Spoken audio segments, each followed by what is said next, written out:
kinetic energy of a planet in elliptical orbit about the sun, the position A, B, C, Ka, Kb and Kc respectively. AC is the major axis. ये AC को बोल रहा है major axis है ना, SB को बोल रहा है क्या, ये SB is perpendicular to AC at the position of the sun as shown in the figure. अब इसमें पूछ रहा है कहाँ की काइनेटिक एनर्जी ज्यादा होगी। अच्छा, जब केपलर्स लॉ हम लोग पढ़ते हैं तो उसके बारे में थोड़ा सा बात कर लेते हैं हम लोग आपसे। देखो जरा थोड़ा सा ऐसे आप देखे होंगे, मैं एक नॉर्मल इलिप्स बना रहा हूं, बड़ा सा बना रहा हूं, कुछ चीज आराम से हम बताने वाले हैं, जरा ध्यान से देखिएगा। टाइम अब न फोकस करिएगा, कॉन्सेप्ट पे फोकस करिए ताकि आपके कॉन्सेप्ट बेटर हो जाए। अब यहां से एक लाइन खींच रहे हैं।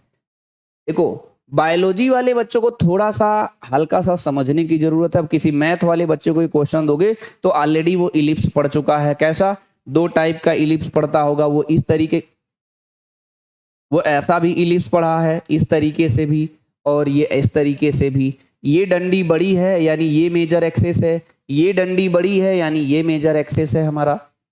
तो उनकी हम बात ही नहीं कर रहे हैं, हम नीट के हिसाब से बात करेंगे तो ज्यादा बेटर रहेगा, आपको चीजें क्लियर होती रहेंगी, है ना।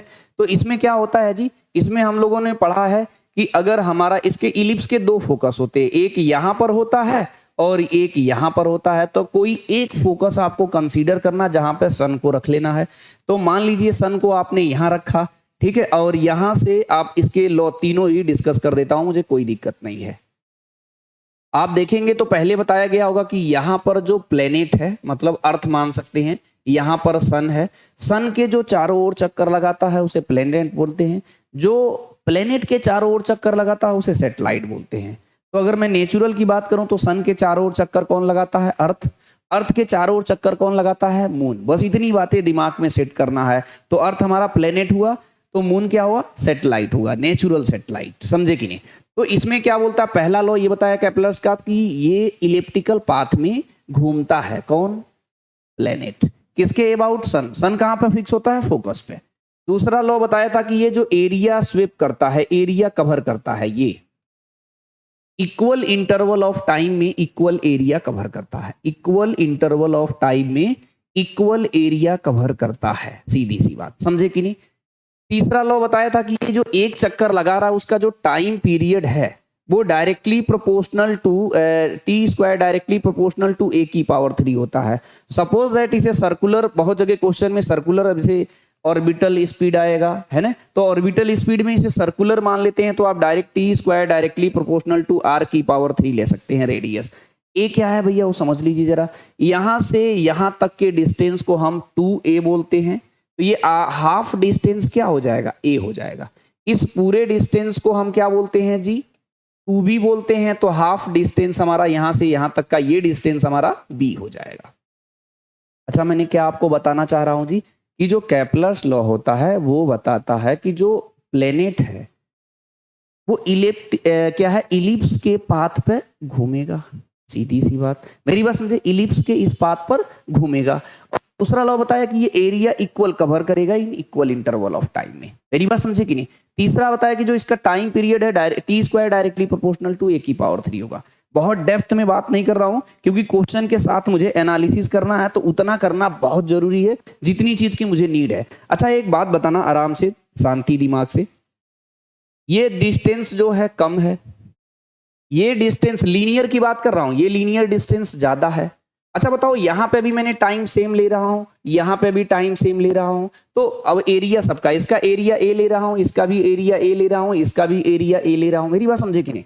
तो यहां पर जो ये चल रहा है तो इसका मतलब ये ज्यादा डिस्टेंस चलना है, तो यहां पर स्पीड थोड़ा सा ज्यादा होगा तो वी मैक्स होगा, और यहां थोड़े डिस्टेंस चलना तो धीरे धीरे चलेगा तो इसे वी मीन बोलेंगे, मेरी बात समझे कि नहीं। अच्छा एक बताओ, ये जो सन है और ये प्लेनेट है, ये गैलेक्सी में इसको सिस्टम मानते हैं, इसके बाहर से कोई एक्सटर्नल टॉर्क नहीं लगा रहा, बाहर से कोई एक्सटर्नल टॉर्क नहीं लगाता है, तो एंगुलर मोमेंटम कंजर्व होता है। इनिशियल में एंगुलर मोमेंटम होगा, बाद में होगा, तो हर एक पॉइंट पे एंगुलर मोमेंटम कंजर्व होगा। तो अगर इसका मास प्लेनेट का m लेते हैं और यहां से यहां तक के डिस्टेंस को r1 लेते हैं, यहां से यहां तक के डिस्टेंस को r2 लेते हैं, मेरी बात समझे कि नहीं। तो यहाँ v मैक्स है, तो आर मीन लिख सकते हैं हम लोग। यहां पर वी मीन है तो आर मैक्स लिख सकते हैं। मेरी बात समझे? तो इसका रिलेशन हो जाएगा M V max into R mean, sorry ये क्या हो जाएगा, आर मीन हो जाएगा, इक्वल टू कितना हो जाएगा, एम वी मीन और आर मैक्स हो जाएगा। वो R1 R2, ये M से M कट जाएगा तो ये कितना हो जाएगा, इसे मैं V1 मान लू जी, चाहे जो रहने दो, ये हो जाएगा V max into R mean, इसके टर्म में ही समझो ज्यादा बेटर है। ये क्या है, V मीन और R मैक्स।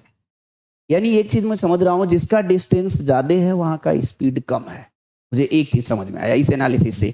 तो अगर मैं इस क्वेश्चन को अगर हम लोग डिस्कस करेंगे तो इससे एक बात ध्यान रखना, जितने केपलर्स लॉ के सारे क्वेश्चन है विद एनालिसिस और सिस्टम से डिस्कस करेंगे। थ्योरी आप हटा दो, आगे जो क्वेश्चन आने वाला उसके बारे में भी बात करेंगे।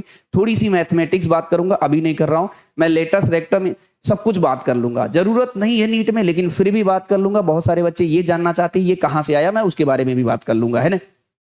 तो इसमें बात करेंगे। अच्छा, जो एक चीज और मैं बताना चाह रहा हूं, जो बच्चे फिगर में देखा कि सबसे कम डिस्टेंस इसका है, सबसे ज्यादा डिस्टेंस इसका है, सबसे इसके बाद सबसे जो पास में है ये है। तो यानी यहाँ का जो स्पीड होगा ए बी सी के कंपैरिजन में सबसे ज्यादा होगा, तो काइनेटिक एनर्जी यहीं का सबसे ज्यादा होगा।